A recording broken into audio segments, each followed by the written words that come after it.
Kalau orang tak tahu sejarah bangsanya sendiri, dia gampang menjadi orang asing di antara bangsanya sendiri. Pramudya Ananta Tur. Assalamualaikum warahmatullahi wabarakatuh. Salam damai sejahtera bagi kita. Selamat datang di Obsesi, obrolan seputar sejarah Indonesia. Bersama saya, Alisa Rizka Puspita, Guru Sejarah Indonesia. Hari ini kita akan mengupas tentang sejarah Indonesia secara lebih ringan, kekinian, dan menyenangkan.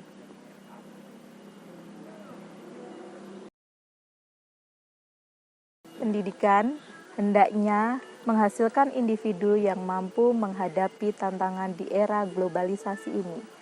Dalam Undang-Undang Pendidikan Nomor 20 Tahun 2003 Pasal 3 ditegaskan bahwa pendidikan nasional berfungsi mengembangkan kemampuan dan membentuk watak serta peradaban bangsa yang bermartabat dalam rangka mencerdaskan kehidupan bangsa, bertujuan untuk perkembangan potensi peserta didik agar menjadi manusia yang beriman dan bertakwa kepada Tuhan Yang Maha Esa, berakhlak mulia, sehat, berilmu, cakap, kreatif, mandiri, dan menjadi warga negara yang demokratis serta bertanggung jawab.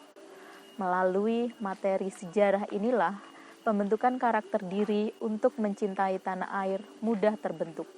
Pelajaran sejarah di siswa SMK berperan untuk memenuhi pemenuhan kebutuhan wawasan kebangsaan pada siswa vokasi sesuai tuntutan dunia usaha dan dunia industri.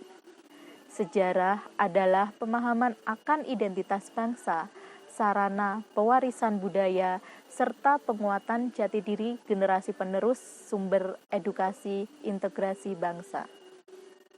Apa sih sebenarnya sejarah itu? Apakah semua peristiwa pada masa lalu bisa disebut sebagai sejarah? Mari kita bahas dalam obsesi kali ini. Pada kesempatan ini saya tidak sendiri, saya akan ditemani oleh 2 orang siswa dari SMK Negeri 1 Karangdadap. Yang pertama yaitu Casrudin Erwin. Apa kabar Erwin? Alhamdulillah baik Bu. Oke, Casrudin dari kelas TP10 TP1. TP1, oke. Dan yang kedua dengan Nabila Fikria. Apa kabar Bila? Alhamdulillah baik Bu. Dari 10 OTKP 2 ya? Iya. Oke. Kali ini Bu Lisa ngajak kalian berdua untuk kita ngobrol ya. Oh iya Bu. Pelajaran sejarah itu kan pelajaran yang nggak asing bagi kalian ya, karena mulai dari SD, SMP, SMK sekarang kalian mendapatkan. Sebelum kita belajar sejarah lebih lanjut, Bu Lisa mau tanya dulu ke kalian. Menurut kalian sejarah itu artinya apa sih? Sejarah itu kalau menurut saya peristiwa masa lampau yang ada pembuktiannya. Peristiwa masa lampau yang ada pembuktiannya. Kalau menurut saya Bu, sejarah itu peristiwa yang terjadi pada masa lampau. Peristiwa yang terjadi pada masa lampau. Intinya peristiwanya ada pada masa lalu kayak gitu. Iya Bu, benar sih. Ya. Bu Lisa mau menjelaskan ya di sini untuk kalian juga untuk teman-teman kalian nanti yang nanti menyaksikan ini sejarah. Sejarah sendiri itu kalau menurut asal kata berasal dari kata sajarotun. Sejarah itu dari kata sajarotun dari bahasa Arab. Jadi sajarotun itu artinya pohon. Apa hubungannya masa lalu sama pohon? Kok bisa ya pohon bisa jadi arti ilmu yang mempelajari tentang masa lalu? Jadi pohon itu kan kalau kalian lihat pohon ya, pohon itu kan ada mulai dari bawah ada akarnya, ada ranting-rantingnya. Iya. Kan nggak cuma satu kayak gini. Nah itu tuh pohon itu mengistilahkan tentang suatu silsilah keluarga ya. Jadi kalau kita mempelajari ilmu sosial itu kan kita mempelajari tentang silsilah keluarga, mulai dari kakek ada nenek, kemudian menurunkan ayah ibu, menurunkan anak, anaknya menurunkan lagi punya anak, cucunya ya, buyut, cicit ya kayak gitu. Jadi nah, sejarah pada awalnya itu kan mempelajari tentang keluarga-keluarga raja, penguasa ya. Mempelajari penguasa ini turunannya apa-apa, makanya disebut dengan sejarah. Itu yang pertama. Kalau menurut bahasa dari bahasa Arab. Kemudian kalau dari istilah asing sendiri, sejarah kalau di dalam bahasa Jerman itu istilahnya namanya adalah Geschichte. Geschichte itu artinya adalah sesuatu yang sudah terjadi.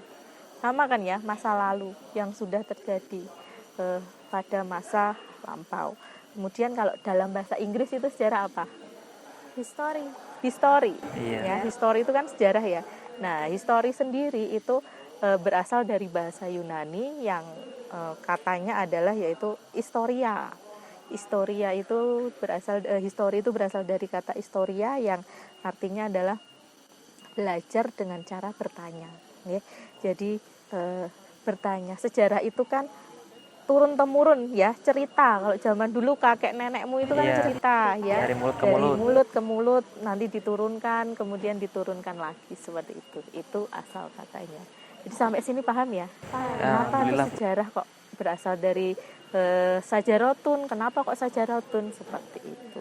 Nah, kalau tadi kalian membahas tentang sejarah itu ya sesuatu yang terjadi di masa lalu yang harus bisa dibuktikan kebenarannya. Benar ya. Jadi sejarah itu lebih tepatnya adalah peristiwa yang dialami oleh manusia pada masa lampau yang dapat dibuktikan kebenarannya. Peristiwa itu kan kita nggak, kalau di dalam ilmu pengetahuan itu kan tidak membahas tentang sesuatu yang belum terbukti kebenarannya kayak gitu ya.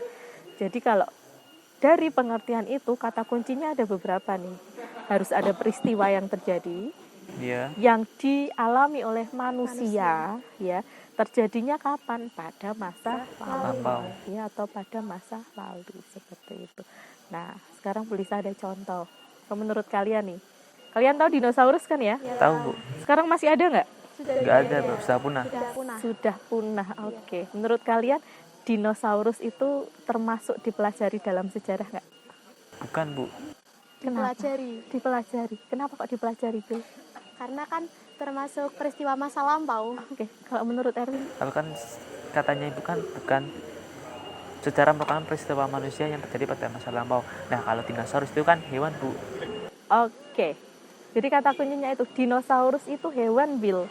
Jadi kita hanya mempelajari peristiwa yang terjadi dialami oleh manusia pada masa lalu. Dinosaurus adalah hewan. Kita tidak mempelajari dinosaurus. Ada ilmunya sendiri namanya paleontologi seperti itu. Kalau ada Candi Prambanan tahu kan ya? Tahu. Pernah dengar cerita Candi Prambanan dibangun oleh Bandung Bondowoso untuk membuktikan cintanya pada Roro Jonggrang dalam waktu 1 malam. Itu sejarah apa bukan? Itu sejarah. Karena ada ya Borobudur iya. Prambanannya. Kalau menurut Erwin? Kalau saya sih bukan, soalnya nggak mungkin, Bu, dalam 1 malam membangun 1000 candi. Nah, ini juga harus diperhatikan Bila dan yang lain ya teman-teman, bahwa harus bisa dibuktikan kebenarannya. Kalau seperti itu masuknya ke mitos atau legenda. Ya. Kalau sejarah berarti Prambanan itu dibangun pada masa dinasti Sanjaya Sailendra pada kerajaan Mataram kuno. Contohnya seperti itu. Paham ya sekarang ya? Alhamdulillah. Semoga teman-teman juga yang lain juga paham. Begitulah pembahasan kita dalam episode obsesi kali ini. Terima kasih atas kehadirannya ya, Erwin dan Nabila. Sekian dari saya, semoga acara kali ini bermanfaat. Saya akhiri. Wassalamualaikum warahmatullahi wabarakatuh. Terima kasih.